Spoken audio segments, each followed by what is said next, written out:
Bismillahirrahmanirrahim. Alhamdulillahi rabbil alamin. Wassalatu wassalamu ala habibi rabbil alamin Sayyidina Muhammadin wa ala alihi wa sahbihi ajma'in. Subhanaka la ilma lana illa ma 'allamtana innaka antal alimul hakim wa tub alaina innaka antat tawwabur rahim. Allahumma inna na'udzu bika min 'ilmin la yanfa' wa min qalbin la yakhsha wa min da'watin la yustajabu laha, amma ba'du. Alhamdulillah, wasalna kawan nikam.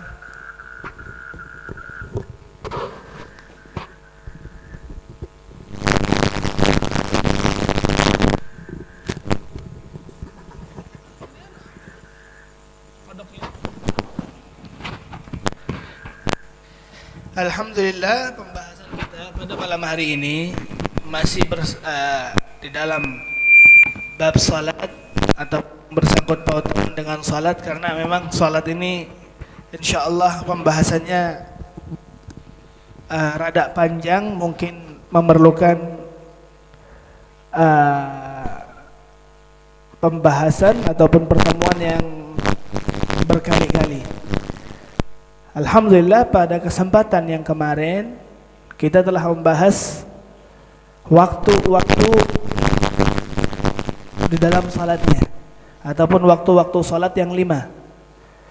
Dan Al-Faqir sudah membahas secara terperinci, dan pada akhir dari pembahasan kita di malam hari ataupun pada pertemuan yang kemarin kita membahas a'dzarus shalah, ataupun siapa mereka yang memiliki kriteria mereka meninggalkan salat tapi tidak berdosa,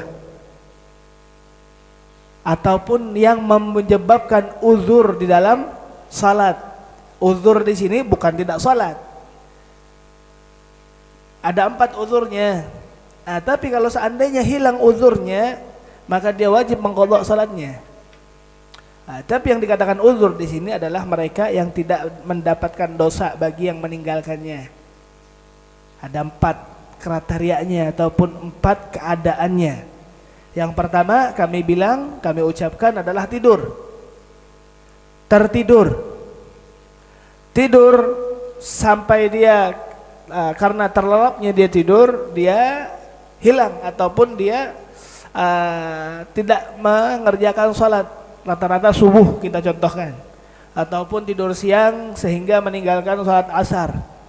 Apakah tidur tadi ini menyebabkan dia dosa? Maka secara umum tidur tadi tidak menjadikan dirinya berdosa karena meninggalkan salatnya. Cuman tidur yang seperti apa? Tidur yang bagaimana? Di sini dikatakan an-naum, tidur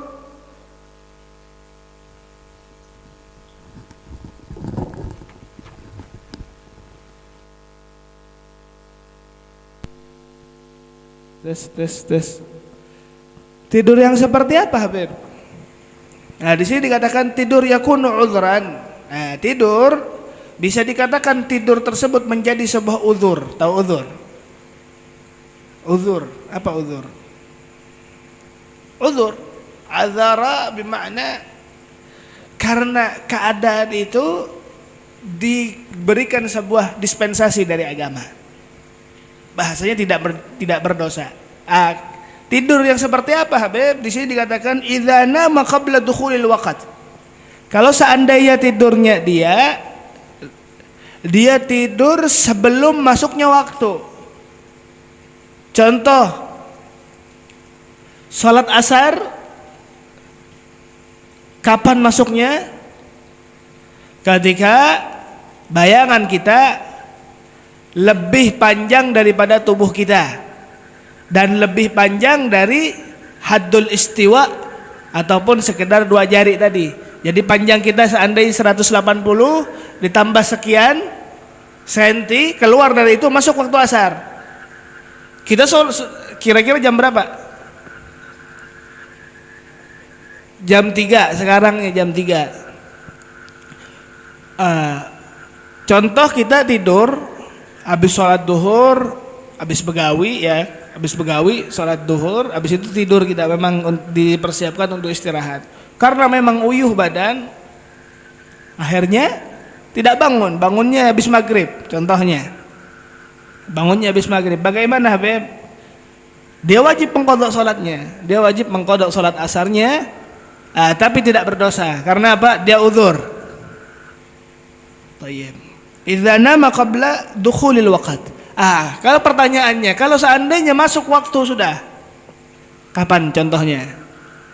Contohnya kita tidur selepas asar, ataupun kita tidur sudah masuk waktunya. Sudah masuk waktunya kita tidur. Naam. Fala yu'tabaru udhran. Tidak dikatakan itu sebagai uzur. Oh, kada Habib ulun kan ketiduran. Permasalahannya antum tidur sudah masuk waktunya. Jadi tidak menjadi sebuah alasan diperbolehkan untuk ditinggalkan. Nur, cari itu kodoknya Nur.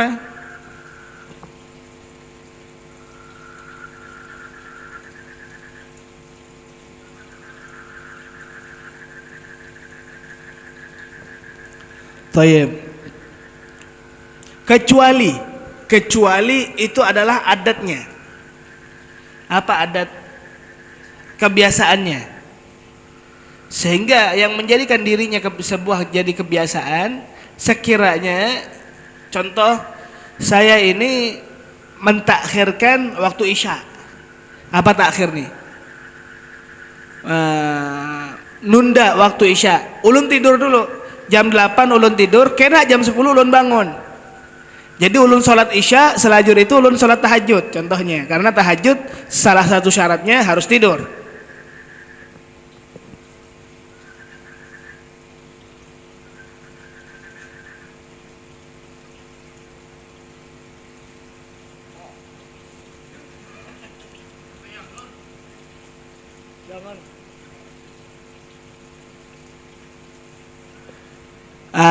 Contohnya seperti itu, sudah menjadi kebiasaan.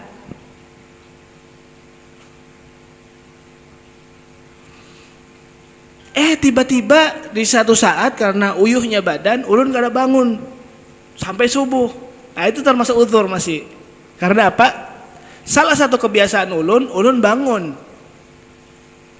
sebelum keluarnya waktu di dalam sholat tadi. Itu dikatakan uzur, tidak apa-apa, selagi menjadi sebuah adat ataupun kebiasaannya. Itu yang pertama. Terus yang kedua, au sathiqah. Oh tidak, seandainya uyuh badan sudah, badan rigat, ya Allah, kalau mau sholat ini harus ganti baju dulu, harus seperti ini. Jadi ulun pengen istirahat setuman. Cuman ulun sebelum istirahatnya ulun katakan kepada orang yang ulun percaya, istri ataupun adik ataupun orang tua, bangunkanlah ulun belum sholat. Paham? Tiba-tiba dibangunkan atau tidak dibangunkan, dia bangun dalam keadaan keluarnya waktu, maka itu termasuk uzur juga.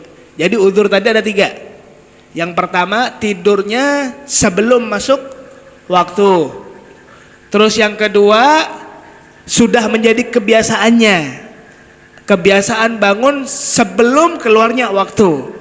Yang ketiga, kita memberikan sebuah informasi kepada kawan kita ataupun seseorang yang kita percayai untuk dibangunkan karena sebuah alasan ulun pengen sholat. Paham? Contoh tadi, istri seandainya yang ulun bangunkanlah jam 2 seandainya ulun hendak sholat. Tiba-tiba kan dibangunkan nih sama bini, kita kada bangun karena uyuhnya badan, karena capeknya badan. Bangunnya jam berapa? Jam 4 sore. Itu berdosa atau kada? Kada berdosa. Karena uzur tadi. Maksudnya apa? Dengan kita mempercayakan kepada orang, berarti apa? Adanya sebuah perhatian dalam diri kita terhadap agama kita. Itu perbedaannya. Kalau sudah dibangunin, yang bangun sudah, guring lagi, itu berdosa. Yang kayak gitu yang berdosa. Paham lah? Nah, itu yang pertama yaitu tidur.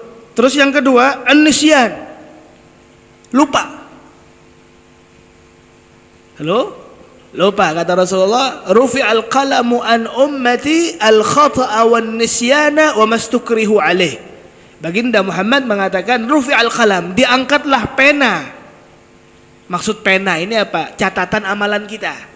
Kalau seandainya diangkat sama Allah, berarti kita ketika diangkatnya pena tersebut kita tidak melakukan dosa dan tidak melakukan pahala. Kapan? An-nisyan, ketika kita lupa. Wa mastukrihu alaih, dan juga ketika kita dipaksa, diancam oleh seseorang. Nah, dengan mengerjakannya dia sesuatu, dia tidak dianggap. Karena apa? Karena dia dengan mengerjakannya dia tidak tahu. La yukallifullahu nafsan illa wus'aha. Karena tidaklah ada sebuah sifat pilihan dalam dirinya, ikhtiar. Kada sadar lupa kayak apa? Taklif ataupun sebuah syariat yang diberikan kepada kita dari Allah Subhanahu wa taala dalam keadaan apa? Mukallaf. Apa al-mukallaf? Al-baligh al-aqil, yang memiliki pilihan, yang memiliki akal. Nisyan, lupa tadi seakan-akan kita tidak mengingatnya. Bagaimana kita mewajibkan kepada dia sedangkan dia tidak tahu, dia lupa. Nah, jadi lupa dijadikan sebuah uzur yang kedua setelah tidur. Contohnya, ketika lupanya dikarenakan sebuah hal yang mubah ataupun sunnah ataupun wajib. Yang membuat dia lupa selain dari tiga ini berarti apa? Makruh sama haram. Contoh apa yang bikin lupa? Mabok, haram. Lupanya dia tentang sholatnya tidak menjadi sebuah uzur. Apalagi? Yuk. Qamal lain, lain lupa, lain. Ataupun sama. Lupa, hilangnya akal. Yakunu uzran idza kana sababnya itu perkara yang mubah ataupun perkara yang diperbolehkan. Kalau makruh, contohnya main catur. Catur ini inda Syafi'iyah makruh. Inda Syafi'iyah makruh, cuman tidak sampai ke hal yang haram.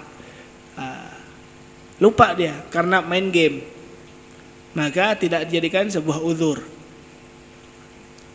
Al-Imam Siddiq radhiyallahu taala anhu, Sayyidina Abu Bakar Siddiq, orang yang cinta kepada Rasulullah sallallahu alaihi wasallam, khalifah yang pertama Sayyidina Abu Bakar, beliau pernah dalam keadaan beliau ini salat, ya, salat subuh kalau kada salah, fa atala ruku'.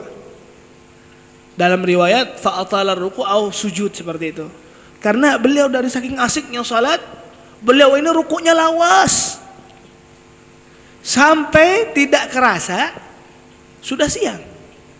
Maka tidak batal salatnya. Karena salah satu uzur tadi, dia terlalu asyik. Bayangkan subhanallah, asyik dalam salat, asyik dalam beribadah. Makanya salah satu permintaan dari salafun salih ketika kita berdoa apa? Allahumma urzuqni ladzata ibadatik. Ya Allah, berikan kepada aku ya Allah sebuah rizki dalam bentuk apa? Sebuah kelezatan dan kenikmatan ketika aku beribadah kepada Engkau. Nah, karena yang kita rasakan apa? Kalau sudah suruh ibadah, uyuh badan. Apa sih? Nah, makanya minta sama Allah, ya Allah, berikan sebuah kenikmatan ketika aku beribadah kepadamu. Al-Imam Nafi' radhiyallahu taala anhu, beliau ini ketika setiap membaca Al-Qur'an, keluar dari lisannya itu yaitu sebuah kenikmatan dari Allah berupa manisnya madu.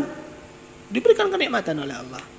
Dan ketika Allah memberikan ke Imam Nafi', Allah berikan kepada ulama-ulama yang lainnya, maka apa? Kata Imam Haddad, as-sagi bagi.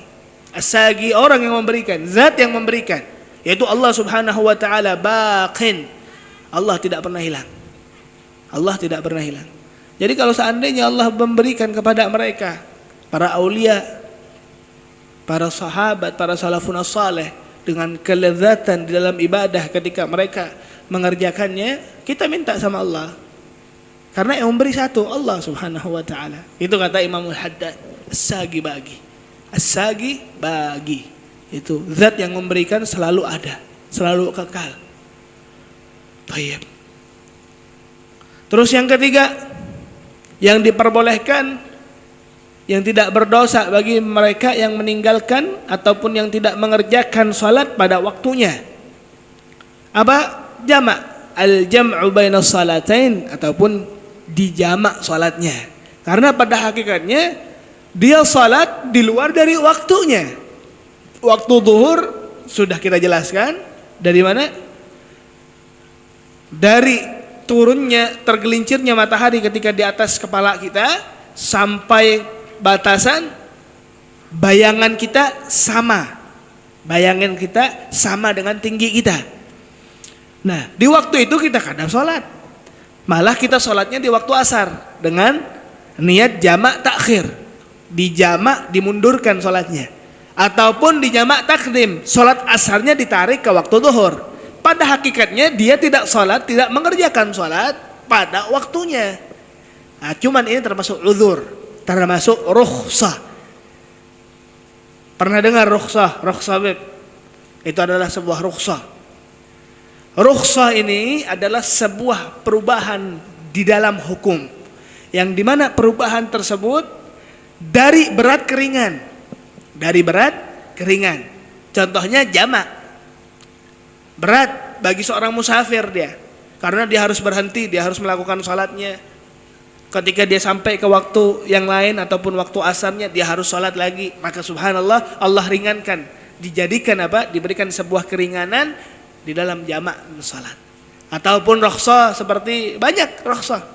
Yaitu intinya kalau seandainya perubahan hukum dari berat ke ringan, itu berarti rukhsah. Kalau dari ringan ke berat, itu namanya azimah. Azimah. Lawan kata dari rukhsah. Lawan kata dari rukhsah. Tayyib. Terus yang keempat yaitu ancaman, al-ikrah, sebuah paksaan ataupun ancaman. Bi an yukraha ala ikhrajus salati an waqtiha fayu'dharu fi dzalika idza tawaffart syurutul ikrah. Sebuah ancaman, awas ikamlah mun salat duhur di jam 12. Ikam nih harus salat duhur di jam 4. Mun kada ikam ulun bunuh. Ataupun awaslah ikam jangan salat. Nah, itu namanya ikrah. Di sebuah ancaman, sebuah paksaan dengan sebuah ancaman. Ancaman tadi harus ada syaratnya. Yang dikatakan paksaan ataupun ancaman, apa syaratnya? Ada 4. Syaratnya apa? Qudratil mukrihi ala tahqiq ma haddada bihi biwilayatin aw taghallubin. Al-mukrih, orang yang mengancam ataupun orang yang memaksa, itu harus memiliki kekuatan ataupun daya. Contoh, yang ganal awaknya Bang Fian ataupun siapa, ataupun Bang Husein ya, yang ganal-ganal nih, bepadah lawan yang halus, awas lah ikam lah. Mun ikam sholat ulun bunuh ikam. Nah, terkenal si ini bajingan contohnya. Ataupun adanya sebuah pengaruh mafia, walaupun halus orangnya, cuman dia mafia. Ya seperti itu. Karena adanya sebuah pengaruh, dia memiliki kekuatan. Itu termasuk syarat yang pertama. Mun seandainya Nopal yang ngancam, Nopal bilang sama Jam-Jami, awas Jam-Jami sholat ikam ulun bunuh. Itu tidak mungkin. Karena apa? Yang mengancam orangnya halus, yang mengancam tidak memiliki daya. Terus ya itu yang pertama. Terus yang kedua, orang yang diancam. Orang yang diancam, Allahumma salli ala Muhammad, Allahumma salli ala Muhammad. Insyaallah. Mimpi apa ulun Ji? Sini Ji. Kada sini Ji. Ulun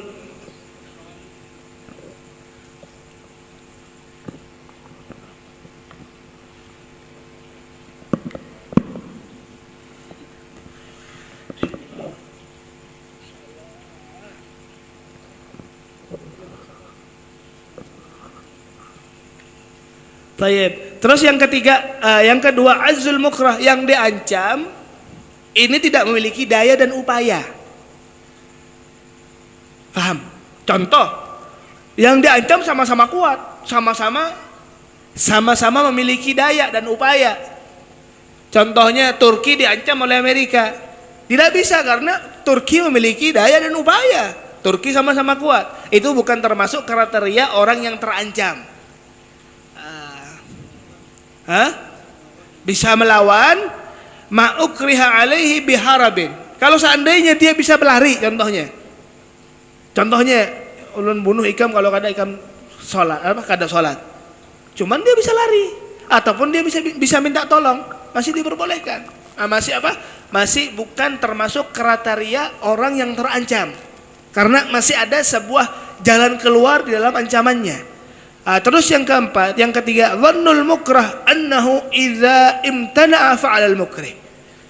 Terus syarat yang ketiga, orang yang terancam tadi sudah memiliki feeling, mun seandainya bujuran ulun ni kada melakukannya, Sidin ni tega soalnya. Sidin ni bakal tega. Sidin berani melakukan apa yang diancam. Ulun bunuh, ya dibunuh bujuran kan. Kadang ada beberapa dari kalangan manusia ataupun teman-teman kita, seandainya dia hanya ngancam cuman kada berani melakukannya. Ini kada yang mengancam terkenal ataupun kita mengetahui bahwa kalau sudah ngancam Sidin ya bakal itu yang dilakukannya. Tayyib. Terus yang keempat, an la takuna hunaka qarinatu ikhtiyarin. Tidak ada, yang keempat, tidak ada sebuah qarinah. Qarinah ini sebuah sebab adanya ikhtiar di dalamnya. Bingung lo? Maksudnya gimana, Bib? Kebalikan dari ancaman ataupun paksaan apa? Kebalikannya. Kebebasan. Pilihan. Mendapatkan sebuah pilihan, bebas dia memilih. Dia harus melakukannya di dalam waktunya, ataupun dia ingin meninggalkannya ataupun ingin melakukannya, terserah dia, karena dia terbebas dari ancaman. Di sini harus tidak ada sebuah qarinah, sebuah alasan ataupun sebab sedikit terlihatnya adanya sebuah pilihan di sana, adanya sebuah kebebasan. Maka dari sini syarat yang keempat, seluruhnya, bahkan subhanallah ada orang mengancam kita, ikam nih harus keluar dari agama ikam, kalau kada ulun bunuh. Kalau kada aku bunuh ikam. Kalau tidak aku bunuh kamu. Maka dia diperbolehkan untuk mengucapkan sebuah ucapan yang mengeluarkan dirinya dalam Islam. Diperbolehkan karena apa? Dirinya terancam. Dan ini terjadi di zaman sahabat Nabi Muhammad SAW. Cuman dengan syarat apa? Wa qalbuhu mutmainnun bil iman. Syaratnya apa? Hati tersebut harus tidak gerak. Walaupun mulut ucapan biarkan berbeda dengan hati, yang penting hati tetap beriman kepada Allah Subhanahu wa ta'ala. Ada satu hal yang tidak bisa diancam. Kalau seandainya itu terjadi, maka hukuman ancaman ataupun paksaan tadi tidak berlaku dalam satu hukum ini, satu surah ini. Apa? Ayo. Ancaman sholat, kada bapak ditinggalkan sholatnya. Ancaman tidak berpuasa, kita bapak biar kada puasa. Apa yang satu? Berzina. Tidak ataupun tidak ada sebuah alasan ulun diancam, Bib. Kenapa? Adanya sebuah alamat, adanya sebuah tanda-tanda ikhtiar. Apa tanda ikhtiarnya? Otongnya bisa berdiri. Paham gak? Contoh, kalau seandainya kita dalam keadaan ketakutan, apakah alat ataupun zakar kita bisa berdiri? Kada bisa. Mohon adanya sebuah pilihan, adanya sebuah geretekan hati, itu menjadi alamat tanda-tanda ikhtiar tadi. Bisa gum, alhamdulillah ujarnya. Ikam nih harus berzina lawan fulan, dilihat fulanahnya cantik, nah kada apa-apa pun. Ulun juga dalam keadaan paksaan, kada boleh, tetap berdosa. Karena yang dikatakan paksaan harus benar-benar dalam keadaan dipaksa dengan ancaman. Dan kita takut. Jadi seperti itu kan. Makanya ulama kita memberikan sebuah syarat yang keempat, yaitu tidak ada sebuah tanda-tanda kebebasan ataupun pilihan di dalam sebuah paksaan tadi. Faham? Faham Tom? Tayyib. Allahumma salli ala Muhammad. Al-awqat allati tuhramu fiha shalah. Bab yang selanjutnya yaitu waktu-waktu yang dimana waktu tersebut diharamkan salat. Wah, dalam sehari 24 jam ini bukan semuanya waktu diperbolehkan untuk salat. Maka dari itu ada beberapa waktu yang diharamkan bahkan untuk mengerjakan salat di dalamnya. Wa ba'duhum, dan salah satu dari mereka yaitu ulama mengatakan tidak haram melainkan makruh salat di dalamnya. Ai tukrahu karahatu tahrim. Ya, bermakna waktu makruh tadi adalah waktu yang haram, tidak diperbolehkan. Tayyib. Ada 5 waktunya. Waktu yang diharamkan, ini kita camkan baik-baik. Waktu-waktu yang tidak diperkenankan seseorang untuk melakukan salat di dalamnya yaitu ada 5. Yang pertama, 3 yang pertama muta'alliqatun bizaman. 3 yang pertama bersangkut pautan dengan waktu, zaman, waktu, pagi, siang, sore, itu waktu. Wathani, dan yang 2 itu muta'alliqani bil fi'il. Yang 2 itu bersangkut pautan dengan sebuah pekerjaan. Jadi alasan yang 3 yang pertama itu dari waktunya. 2 alasan yang selanjutnya itu alasannya adalah pekerjaannya yang tidak diperbolehkan. Tayyib. Allahumma shalli ala Muhammad. Waktu yang pertama yang diharamkan untuk melakukan salat di dalamnya yaitu apa? Min tulu'i syamsi, dari keluarnya matahari. Keluarnya matahari. Kapan keluarnya waktu subuh? Ketika keluarnya matahari. Ketika keluarnya matahari tidak diperkenankan seseorang untuk melakukan sholat sampai sholat duha. Kapan sholat duha masuk? Ketika matahari terlihat qadra rumhin, yaitu sepanjang tombak. Tombak mungkin 2 meter. Anggap tingginya 2 meter, masuklah sholat duha. Masuklah sholat duha. Tayyib. Lianna rumha 4 darajatin wad darajatu 4 daqaiq. Tayyib. Di sini dikatakan berapa menit sih waktunya? Sekitar 16 menit. Dari keluarnya matahari itu sekitar 16 menit, terlihat matahari tersebut sudah melampaui tingginya tombak. Ini seorang ulama yaitu Al-Imam Al-Habib Hasan bin Ahmad As-Saggaf Al-Kaf. Karena sekarang mungkin kalau seandainya pedoman kita dengan tombak ataupun dengan melihat apa segala macam mungkin rada susah. Maka dari itu karena perkembangan sebuah zaman, ya kira-kira dikira-kirakan dengan waktu. Oh, kira-kira timbulnya matahari jam berapa? Jam 6. Ya jam 6 sampai jam 6 16 menit baru di jangka waktu 16 menit tadi diharamkan seseorang untuk melakukan salat. Terus yang kedua yaitu min istiwa'is syams hatta tazul. Waktu yang kedua ketika matahari benar-benar di atas. Istiwa, waktu istiwa namanya. Maka dari itu waktunya masuk sholat duhur kapan? Ketika tergelincirnya matahari. Di sini dikatakan wa muddatuhu qasiratun jiddan. Waktunya sangatlah singkat.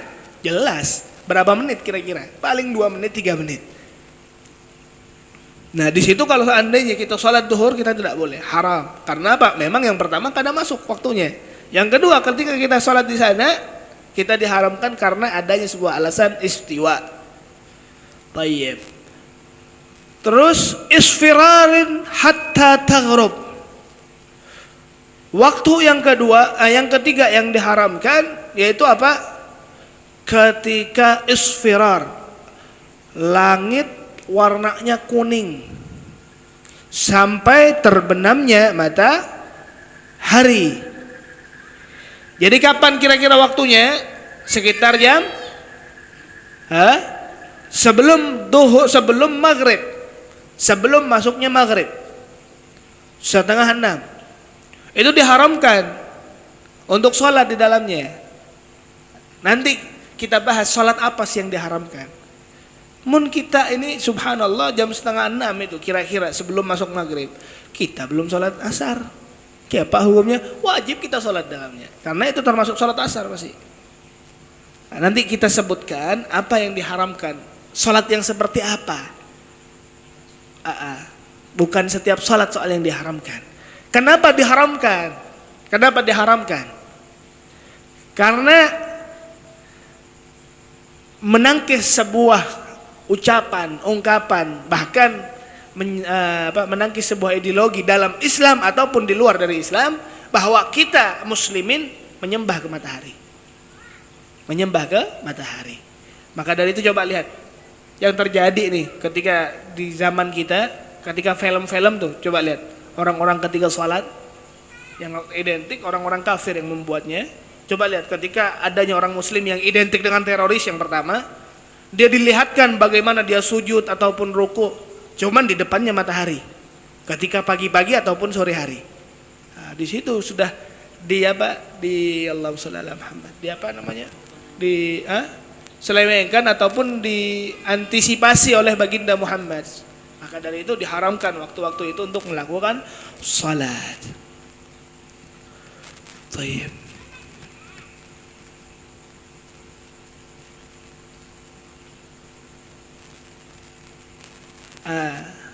Al-muta'alliqani bil fi'il, tadi yang 3 sudah zamannya. Sekarang fi'ilnya ataupun pekerjaannya. 3 kan, yang 5 ada 5 perkara. 3 bersangkut pautan dengan zaman, 2 bersangkut pautan dengan pekerjaan. Yang 1 apa? Ketika setelah melakukan sholat subuh. Maka dari itu tidak ada ba'datus subuh, tidak ada. Karena memang tidak dianjurkan untuk melakukan sholat di dalamnya setelah melakukan sholat subuh. Sholat subuh jam berapa, Beb? Jam 4 seandainya. Ya dari jam 4 sampai timbulnya matahari tidak diperbolehkan untuk sholat. Terus yang kedua, as-sholat min ba'di fi'li sholatil asar. Setelah sholat asar. Contoh sholat asarnya jam berapa? Jam 3. Jam 3 ataupun jam setengah 4 kita sholat. Setelah dari sholat asar tersebut kita tidak dianjurkan untuk sholat setelahnya. Kita tidak dianjurkan untuk sholat setelahnya. Sholat ada nggak ba'datul asar? Tidak ada, tidak ada. Bahkan di dalam mazhabnya ataupun salah satu masjid di Tarim Al-Ghanna, Masjid Ba'alawi tidak menerima khilaf sedikit pun. Tidak menerima khilaf sedikit pun. Sholat setelah azan maghrib, sebelum melakukan sholat maghribnya, itu kalau di sini kita mungkin ada beberapa, salah satu teman-teman kita melakukan qobliyatul maghrib. Kalau di Tarim tidak diperbolehkan. Karena apa? Adanya khilaf di situ. Kita menjaga khilaf itu di salah satu masjid, yaitu Masjid Ba'alawi. Kita sudah mengerti waktu-waktunya. Yang pertama waktunya kapan? Ketika keluarnya matahari. Terus yang kedua ketika matahari ada di atas, tengah-tengah. Terus yang ketiga ketika isfirar, menguning sampai terbenamnya matahari. Yang bersangkut pautan dengan pekerjaan setelah sholat subuh ataupun setelah sholat asar. Setelah sholat subuh ataupun setelah sholat asar. Itu waktu yang diharamkan untuk melakukan sholat. Sekarang pembahasannya sholat yang apa? Sholat yang seperti apa yang tidak diperbolehkan untuk dilakukan di waktu tadi? Yang pertama apa? As-sholatu dzatus sababi al-mutaakhirah. Sholat sunnah yang memiliki sebab, tapi sebabnya di akhir. Sebabnya di akhir. Tahu kita sholat sunnah berhubungan dengan beberapa poin tertentu. Contohnya ketika kita masuk masjid, maka disunnahkan kita untuk melakukan sholat tahiyatul masjid. Sebabnya apa? Sebab sholat sunnah itu apa? Tadi, karena dia masuk ke masjid. Sekarang saya tanya, sebabnya sudah ada atau tidak? Sudah ada. Karena dia sudah masuk masjid. Itu tidak dilarang. Itu tidak dilarang oleh syariat. Contohnya ketika kita setelah asar, setelah kita sholat, kita masuk ke masjid. Kita sholat sunnah di sana. Dengan niat sunnah tahiyatul masjid, tidak apa-apa. Yang dilarang itu adalah sholat sunnah yang sebabnya di akhir, bukan di dahulu. Sebabnya belum ada. Contohnya apa? Sholat hajat. Sholat minta hujan. Hujannya belum ada. Sholat hajat. Ya Allah, ulun hendak kawin, ulun hendak nikah. Dia sholat hajat. Kawinnya belum. Nah, pada saat itu, sholat sunnah yang sebabnya di akhir itu tidak diperbolehkan untuk dilakukan ketika waktu-waktu yang tadi. Terus yang kedua yaitu sholat sunnah yang mutlak. Sholat sunnah mutlak. Apa sholat sunnah mutlak ini? Yaitu tidak ada sebabnya, tidak ada waktunya. Ya Allah, ulun sholat sunnah lillahi ta'ala, Allahu akbar. Itu sholat mutlak namanya. Itu tidak diperbolehkan di waktu-waktu yang tadi. Bahkan pekerjaannya menjadi haram. Fahimtum?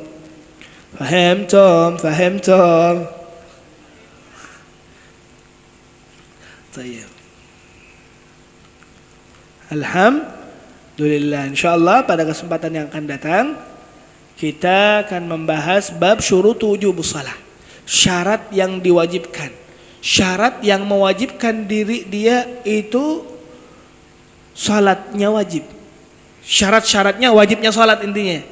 Siapa aja sih yang wajib itu salat? Nah itu. Insyaallah di pertemuan yang akan datang. Untuk pertemuan yang sekarang kita membahas 2 bab, yaitu uzur-uzurnya salat. Uzur-uzurnya salat ada 4 apa aja? Yang pertama tidur, terus yang kedua lupa, terus yang ketiga jamak dalam salatnya, terus yang keempat ancaman. Thayyib. Waktu yang diharamkan untuk salat ada 5.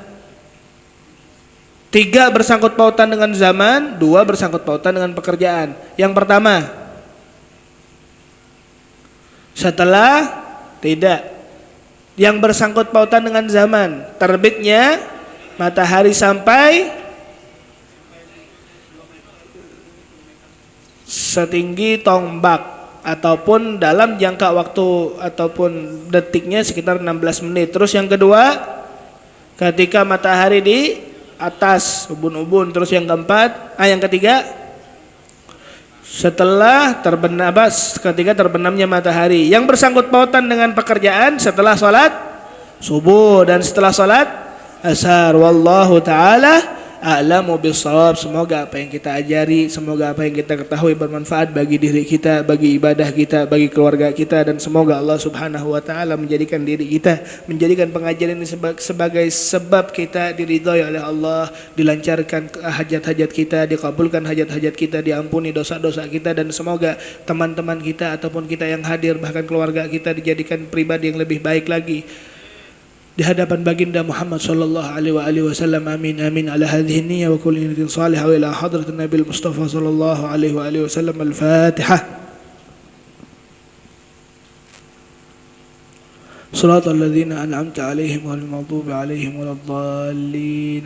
Amin. Mungkin bisa ulun sampaikan, kurang lebihnya ulun minta maaf. Wabillahi taufiq wal hidayah. Wassalamu alaikum warahmatullahi taala wabarakatuh.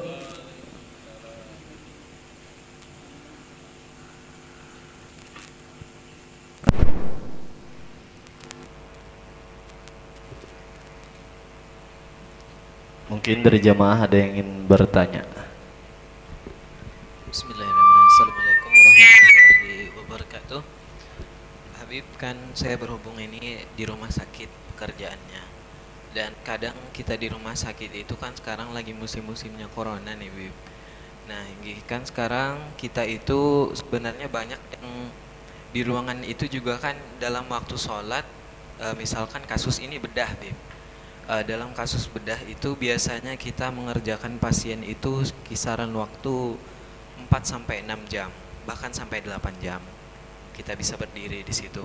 Jadi mengerjakan itu mungkin dalam kisaran waktu 4 sampai 8 jam itu banyak waktu yang kita pakai, dan biasanya terpakai di waktu sholat.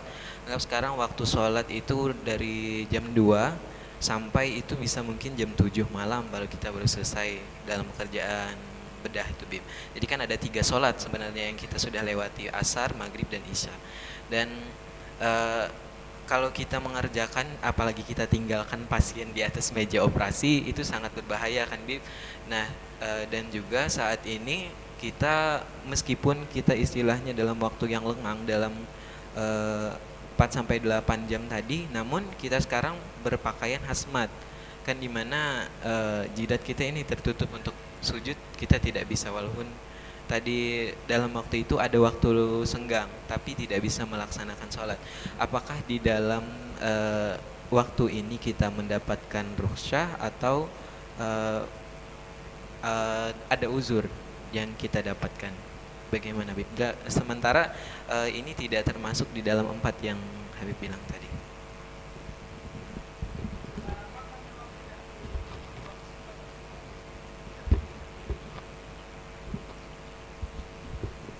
Kalau di meja operasi itu biasanya bukan tidak diberikan izin, Bib, cuman kita meninggalkan ya,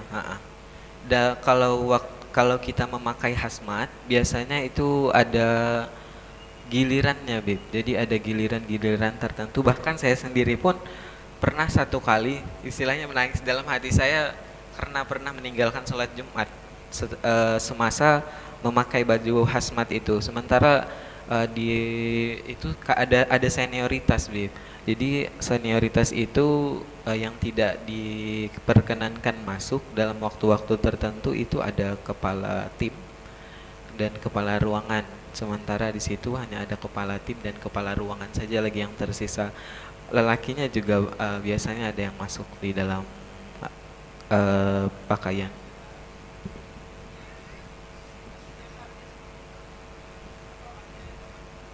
Ada waktu-waktu tertentu.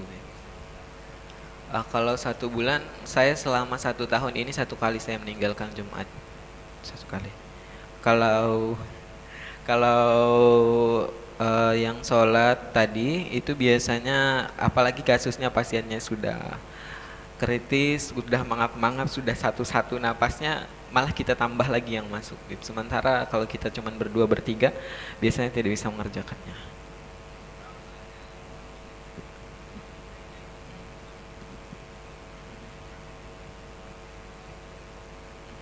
Nah,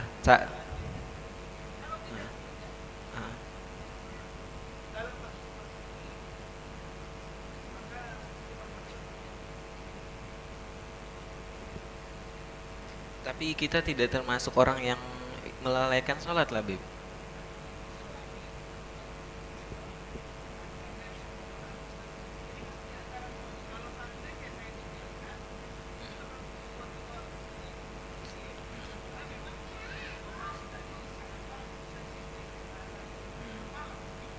Iya, Bib. Betul.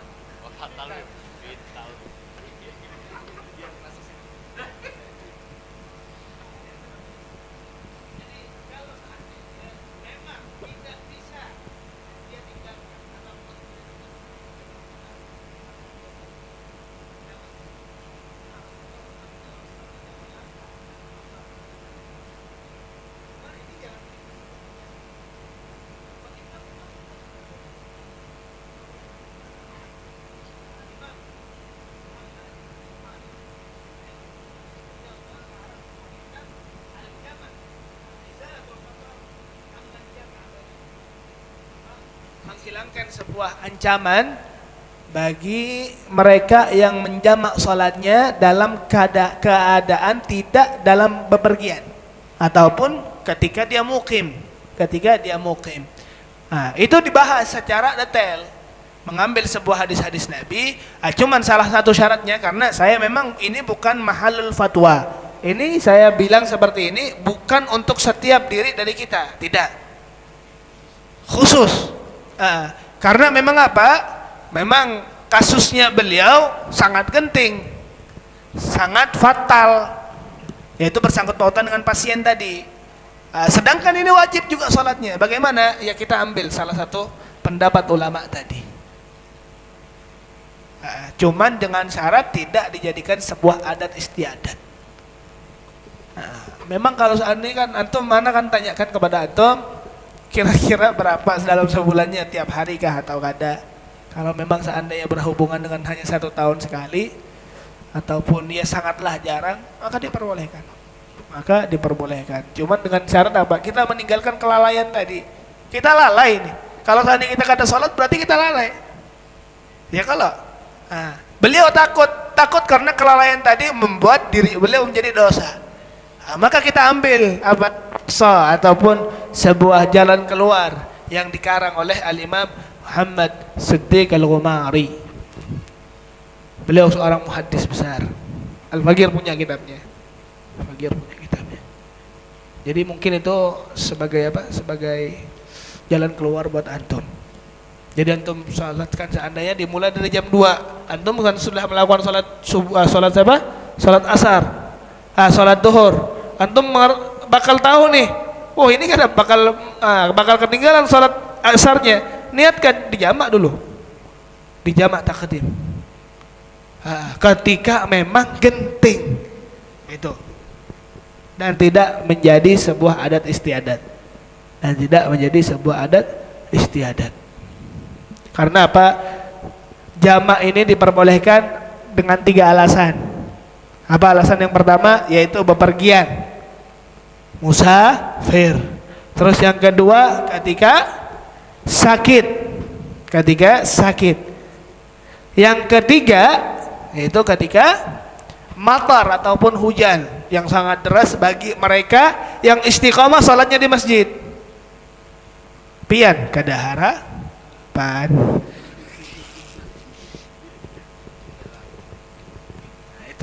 Itu mungkin yang bisa ulun sampaikan yang berhubungan dengan jamak salat. Syukran. Yuk, yang lagi yang mau bertanya, yang mau bertakun.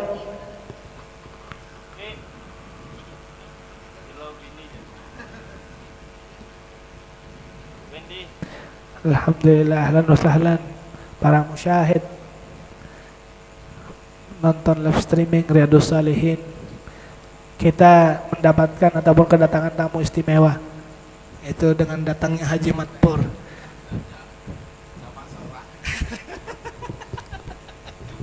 Masya Allah. Wallahu ta'ala a'lamu bis-shawab. Subhanakallahumma wa bihamdika